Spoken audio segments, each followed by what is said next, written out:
This is a 95 Explorer 4-liter overhead valve. You hear the valves ticking? That's not the concern right now.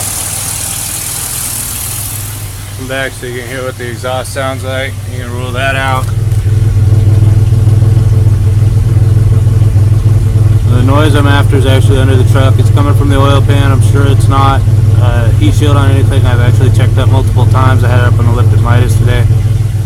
It is definitely coming from the bottom of the engine. Happens after an oil change. So let me get you under here.